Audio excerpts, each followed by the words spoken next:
Hello friends, అందరికీ నమస్కారం. Spiritual astro ఛానల్కి స్వాగతం. ఈరోజు మనం కుంభరాశి వారికి 2025 జనవరి నెల రాశి ఫలితాల గురించి మనం తెలుసుకోబోతున్నాము. ఇది తెలుసుకునే ముందుగా ఈ ఛానల్ని మీరు కొత్తగా చూస్తున్నట్టయితే సబ్స్క్రైబ్ చేయండి. అలానే పక్కన ఉండే బెల్ ఐకాన్ని కూడా క్లిక్ చేయండి.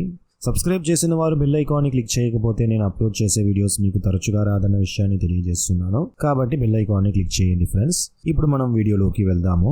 2025 జనవరి నెలలో మీకు వచ్చేసి మీ యొక్క జన్మ రాశిలోనే శుక్రుడు శనీశ్వరుడితో కలిసి ఉంటాడు. శనీశ్వరుడు మీకు మీ యొక్క జన్మ రాశిలో ఉండటం వల్ల మీకు జన్మ శని జరుగుతూ ఉంది. అయితే ప్రత్యేకించి జనవరి నెలలో మీకు శుక్రుడు కూడా కంజక్ట్ అవ్వడం వల్ల మీకు కొంతవరకు మంచిగా ఉంది. కొంచెం రిలీఫ్ అనేది మీకు ఉంటుంది.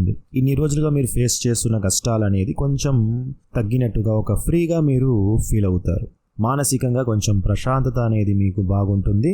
అలానే ఆర్థికంగా కూడా కొంచెం అభివృద్ధి అనేది ఉంటుంది. మీరు లోన్ కోసం ప్రయత్నిస్తున్నారంటే లోను దొరకటము, అప్పు మీకు ఇవ్వటము జరుగుతుంది. అప్పు కోసం మీరు ప్రయత్నిస్తే మీ యొక్క లాభస్థానంలో బుధుడు ఉన్నాడు కాబట్టి ఎడ్యుకేషన్లో ఉన్న వాళ్ళకి చాలా వరకు మంచిది. సక్సెస్ అనేది బాగుంటుంది.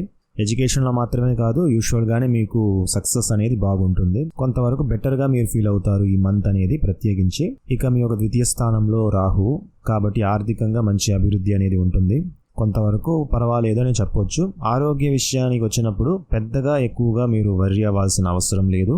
చిన్న చిన్న డిస్టర్బెన్స్ అనేది ఉంటుంది. ఈ నెల అనేది కొంచెం మీకు ఫ్రీగా ఉంటుందన్నమాట కొంచెం. ఎందుకంటే శుక్ర ప్రభావం అనేది మీ యొక్క జన్మరాశిలో ఉంటుంది కాబట్టి. అయితే ఎక్కువ ఎక్స్పెక్టేషన్స్ పెట్టుకోకండి. ఉద్యోగ విషయాలలో కూడా పెద్దగా సాధించాలన్న ఆలోచన ఉండటం మంచిదే, కానీ ఎక్స్పెక్టేషన్స్ ఎక్కువగా ఉంటే దానివల్ల కొంచెం మీరు డిసప్పాయింట్మెంట్స్ని మీరు ఫేస్ చేసే విధంగా ఉంటుంది. కాబట్టి మీరు మీ యొక్క వృత్తిలో మీరు ఫుల్ ఫోకస్డ్గా ఉండండి. ఎక్కువగా ఎక్స్పెక్ట్ చేయకండి. ఇది మీకు చాలా వరకు మంచిది. దాంతోపాటు మీ యొక్క రిలేషన్షిప్ విషయాల్లో కొంచెం అంతగా అనుకూలంగా లేదు. రిలేషన్షిప్ విషయాలు కానీ, మ్యారేజ్ విషయము, కుటుంబము, ఈ విషయాల్లో కొంచెం జాగ్రత్తలు పాటించాలి. వివాహ విషయానికి కూడా పెద్దగా అనుకూలత అయితే లేదు. కాబట్టి మీరు నిర్ణయాలు తీసుకునే ముందుగా కొంచెం ఆలోచించి నిర్ణయాలు తీసుకోవటం మంచిది. ఈ రాహు వివాహానికి పెద్దగా అనుకూలత ఇవ్వదు. మీకు ఏదో ఒక డిలే అవుతూ ఉండటం లాంటివి చేస్తూ ఉంటుందన్నమాట ఆ గ్రహం యొక్క ఇన్ఫ్లుయెన్స్ అనేది. సో ఇది ఫ్రెండ్స్ మీ యొక్క 2025 జనవరి నెల రాశి ఫలితాలు ఈ విధంగానే ఉంది. ఈ వీడియో మీకు నచ్చినట్టయితే లైక్ చేయండి. మీ ఫ్యామిలీ మెంబర్స్, ఫ్రెండ్స్ అందరికీ షేర్ చేయండి. మర్చిపోకుండా ఈ ఛానల్ని సబ్స్క్రైబ్ చేయండి ఫ్రెండ్స్. ధన్యవాదాలు.